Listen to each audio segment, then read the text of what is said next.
Okay, good times ahead of us.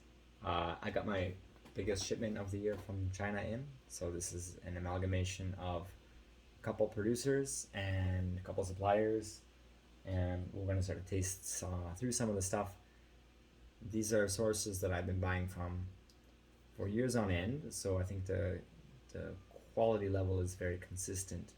But then there's, can go years at a time without trying a certain range, and so, um, well, it's a big year for me, so I thought let's try some extra special stuff, and then this is the first one. It's only 500 grams, but this is a Laocong Bashan. So this is like 8 Immortals Phoenix Oolong, but from old bushes. Um, of all of the Phoenix Oolong types that I really love, the first time that I was like really blown away was from this cultivar, but it was a grade which was a lot higher than this. You would call it like King's grade, and that was for the pot that I tried. This is retail, mind you, but the pot that I tried was $90 for 5 grams, and it was amazing.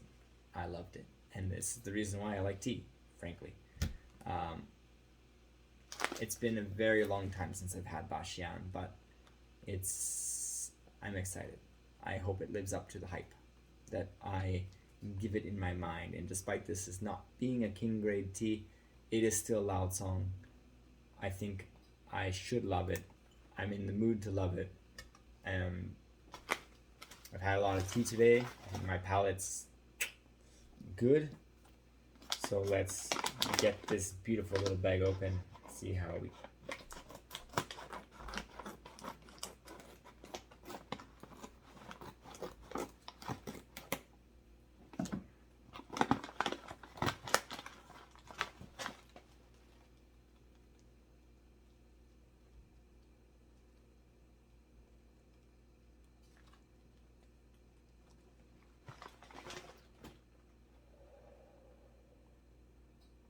So one thing I usually attribute to the style is a really deep baked quality and dried fruits. So these are things like prunes, dates, figs, that sort of thing.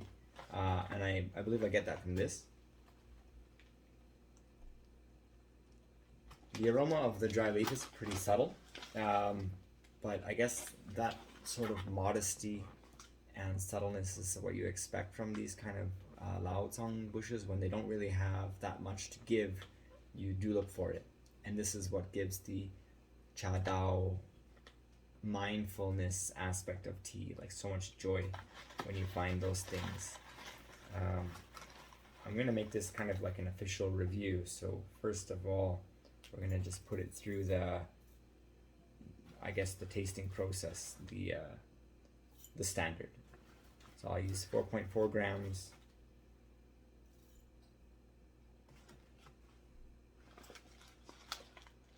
There's a tremendous consistency in the leaf, and so you have like a dark black to plum purple dark color with seems to be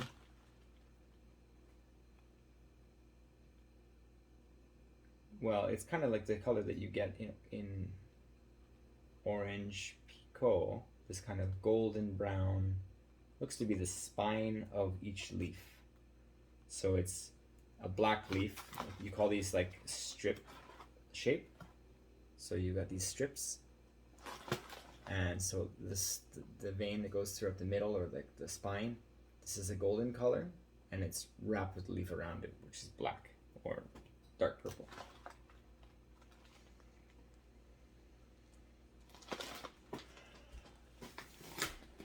From that leaf, there was not so much to smell, but these are pretty long leaves, and they're quite, as you would expect from, I think, a high quality version of this tea, a lot of consistency in that they're full size like this.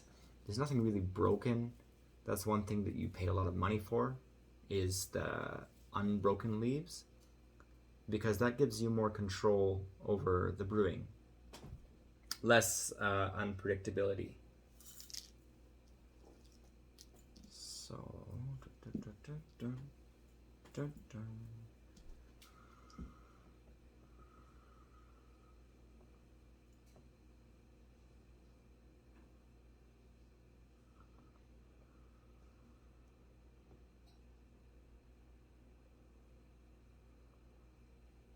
okay, so if there was the cooling and warming side of it all, this is not cooling whatsoever. This is definitely on the warm side. It's like warm plums. It's very purple. It's very dark.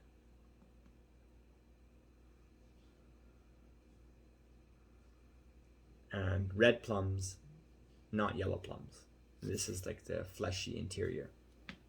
It's been a very long time since I had a red plum. But sweeter, richer, mostly just the sweetness is and less acidity.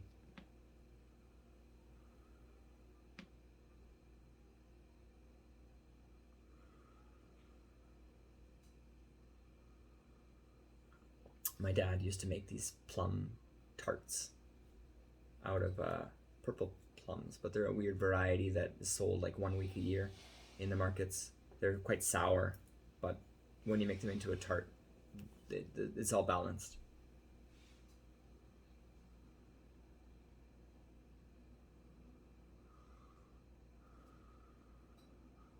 Hell yeah.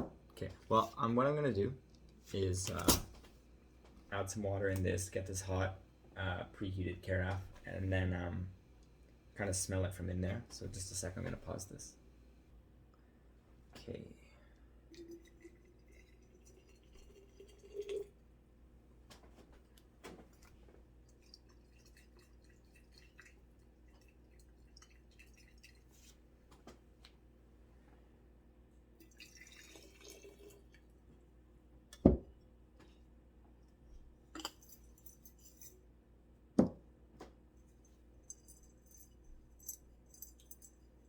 This is certainly too big to really stick to the glass.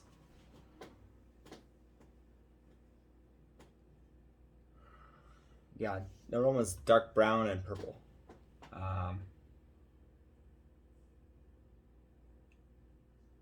Perfumey, there's a lot of finesse.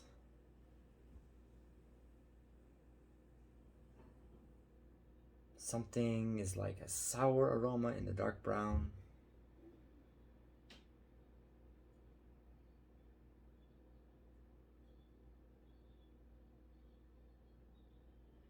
I can't grasp what that aroma is though.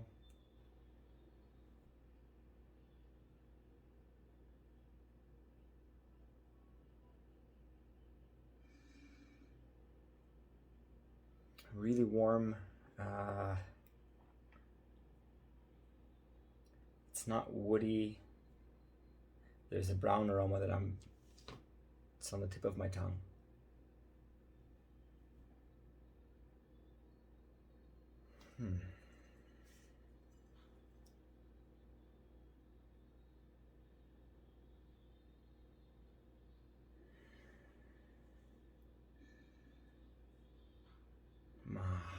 What would it be? I'd say maybe dried floral. So it's not woody in the terms of wood, but like flower stalks can get dry. And maybe my mind's going there.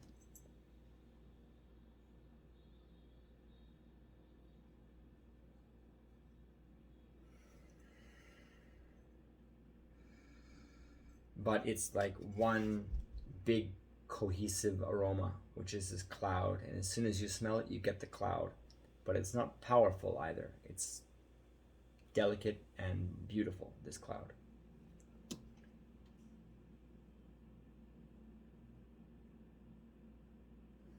Yeah, the only thing that really stands out as like not beautiful is the sour aroma. But I can't really place what it is. I'm gonna pause. I'm gonna get rid of this water.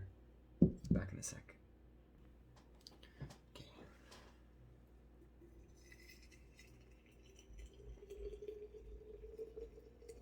Alexa, start a timer for 2 minutes.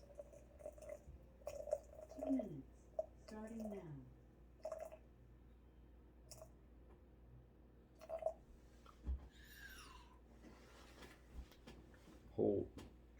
there's a lot of oil in those leaves. You can see it already manifesting on the surface of the liquid.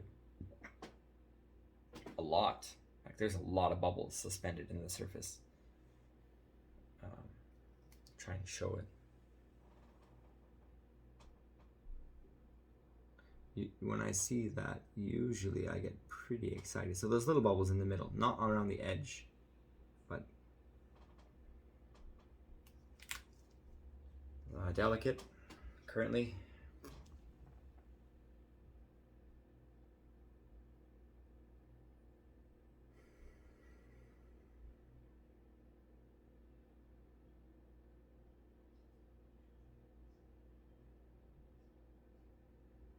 Something green. It's hard to grasp.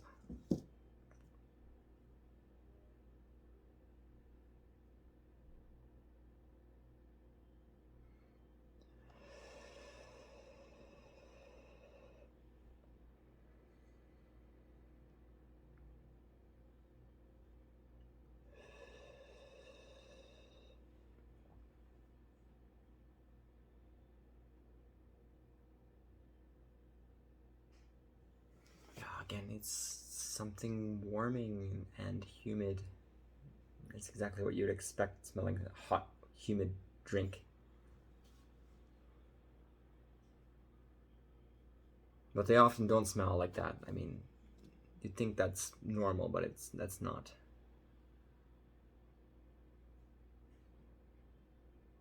Nothing really negative.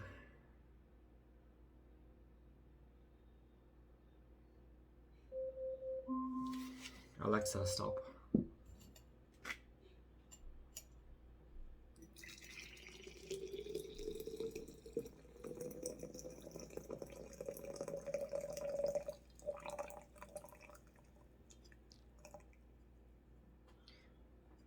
Cool. So, kind of classic, I guess, for the style. You've got like a kind of golden yellow, gold bouillon kind of color.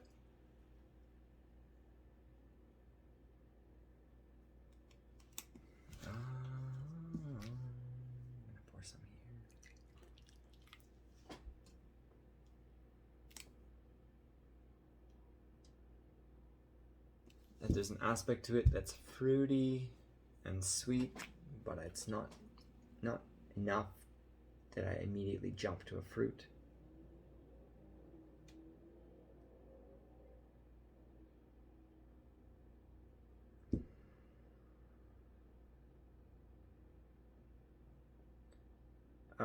The color range is between really this color and like a deep bright red. It's kind of like nectarine, the opposite of a nectarine. I mean, maybe you don't have to say it like that. It's on the outside is like really orange, and then maybe that's a peach. You closer to the middle, it gets deeper red. It's sort of like that.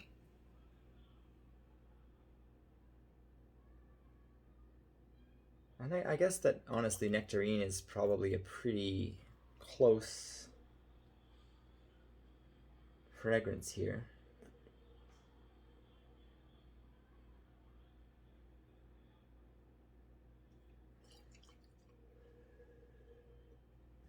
It's surely 10 out of 10 for the clarity. Absolutely.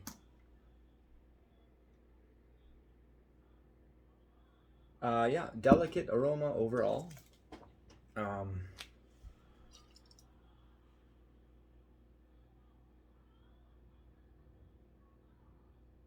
it smells like oxidized fruit. So fruit that has the capability to transform from like white to brown. Apple, pear, etc. Those kind of fruits.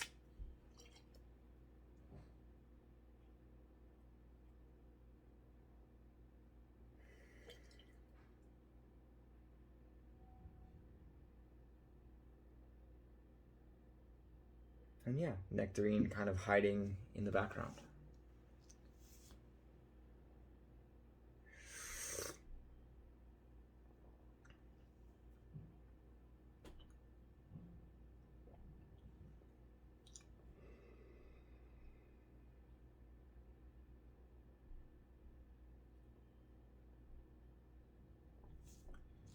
as I would hope for a tea of the caliber.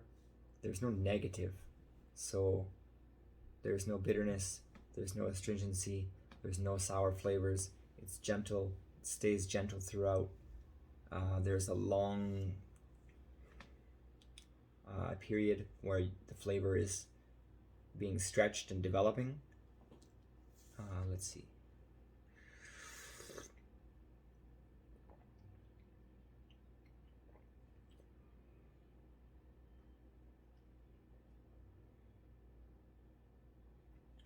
It'll be fun to try and figure out how far I can take this before it starts to get negative, like bitter and stuff.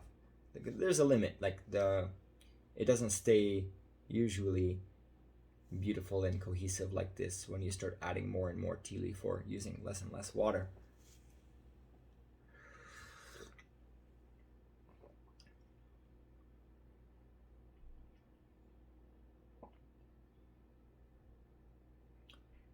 Brewed like this at the 1:75 ratio, 2 minutes, boiling water. It's not good enough for me to recommend to anybody. And that's not based on the quality of the tea, that's just brewing parameters. I think absolutely I'm going to find out how to brew this really well. And I'm sure once I get there, it's going to be a fantastic tea. You can inherently tell that about the quality. It's just currently this is there's like a layer of, I don't know, how do you put it, like if it was like a painting you're trying to restore, there could be like a layer of like just grime that built up on it. If you watch any like painting restoration videos, there's something that you can clearly tell the quality is really good of the painting. It's just there's shit in the way, more or less, and that's just the brewing parameters.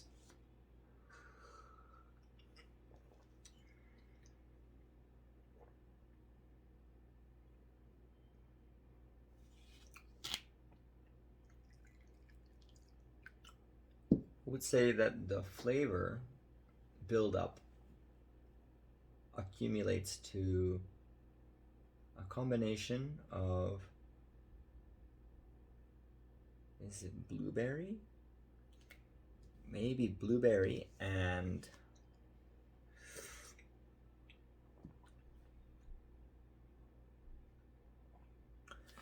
blueberry, plum, nectarine, some kind of hybrid combination of those things, and Arabic gum. So Arabic gum has no flavor. Basically, it's like when you chew gum for a very long time and then it kind of, there's no flavor left. Well, Arabic gum starts that way. That's how it is. There's no sugar, there's no flavor. It's just something to chew on. But then there's that gum base flavor. This builds up to a gum base flavor in the mouth, on the tongue. That's where, for example, Nilanjiang accumulates to a peachiness. This is gum Arabic.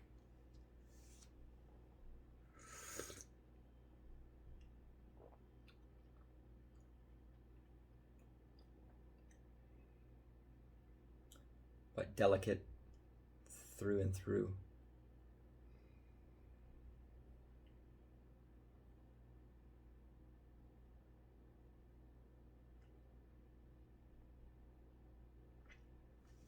Okay.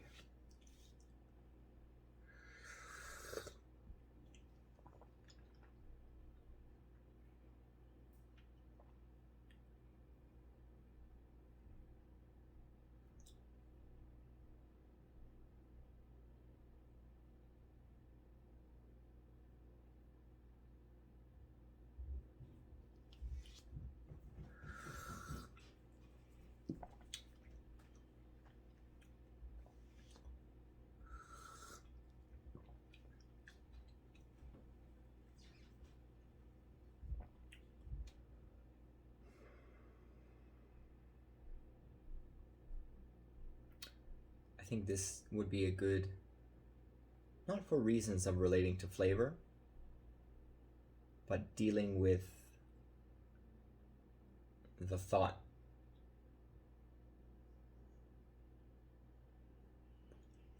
of something like futility. That sometimes, no matter how hard you try, you can't accomplish something. It's out of your reach, out of your control. Trying to figure this out is currently out of my control.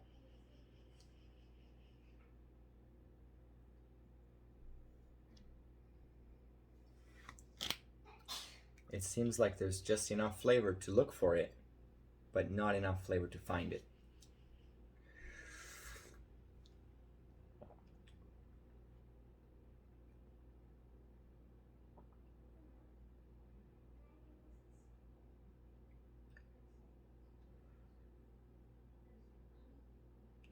Yeah, it's kind of like chasing phantoms.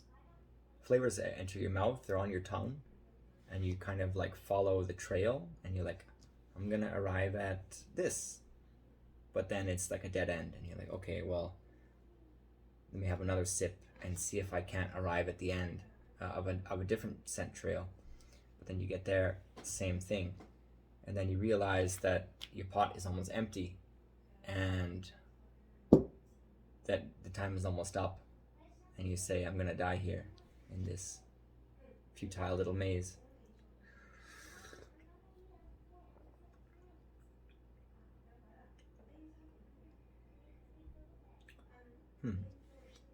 Okay. In a more tangible sense, let's go fire through the chart. I'll try to, at least.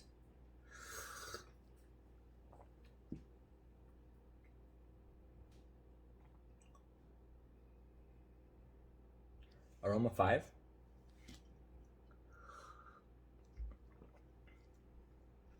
Concentration 4.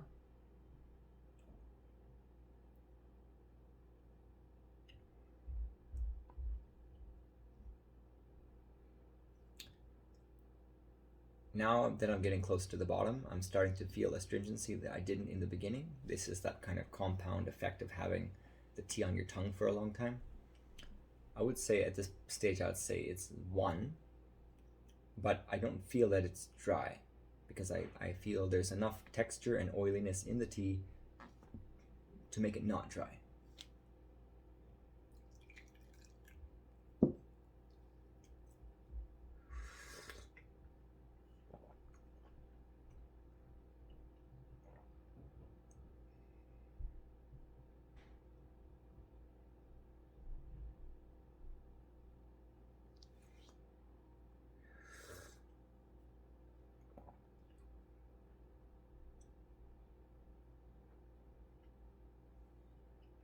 Just reminiscing about the old days. That's a story for another time, maybe. It's about another Phoenix Oolong called Dong Fang Hong, I guess. No.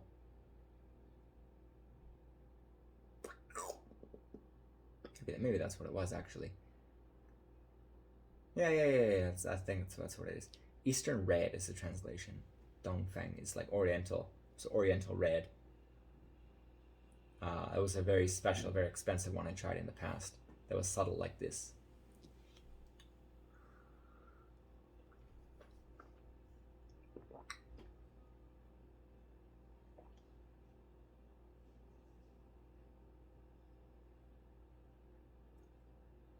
Oh, interesting. When it gets to the coolness that you can kind of like skip the tongue and just go straight to the back of the throat. And you wouldn't do that when it's hot, because it'll burn you, and then you'll learn your lesson. But it's kind of at that stage now where you can more or less just drink it. It actually seems more delicious now when you can do that, because it's like they say Ho Yun is, maybe the pronunciation is wrong, but it's like tasting it in your throat. And that's one of the things I really love about the fragrance of honey orchid, Milan Shang, is like it coats your tongue after like a couple sips, and you can get this fragrant breath that you can feel as you talk and breathe. I have that right now. It's not as fruity as like and peachy as or even floral as Milanshang is, but it's there's something there. It's a feeling. You can definitely get that.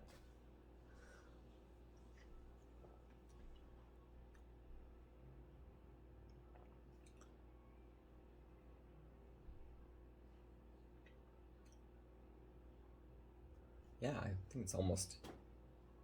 It's like it's at its best now, and now the thing is empty. That's life.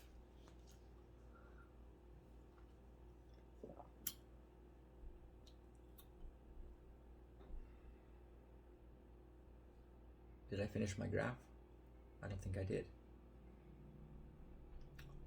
Well, finish is like a 5.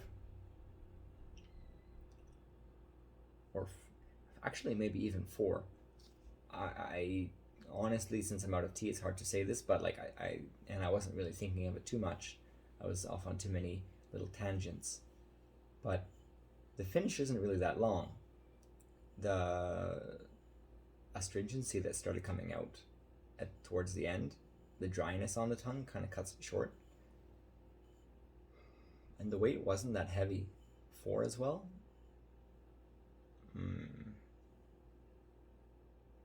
There's a lot of potential to go like straight the next pot I do. I think I'll do double the strength, same time, same temperature. I suspect that it's going to be at its best around like 1 to 20, but I'm going to do 1 to 37.5 next, and we'll see. As far as the tea goes,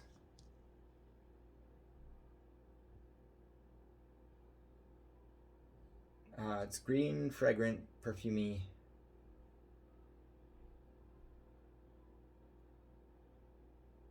Floral, but like what?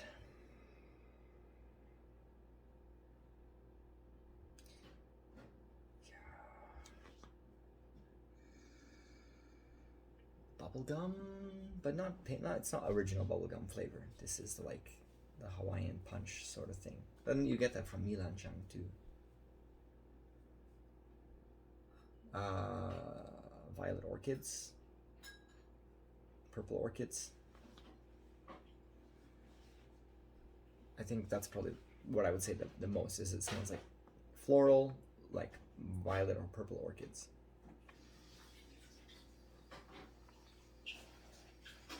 This will only get better. If the control is this good, then I'm in for a lot of really fun sessions with this. Anyway, thanks guys.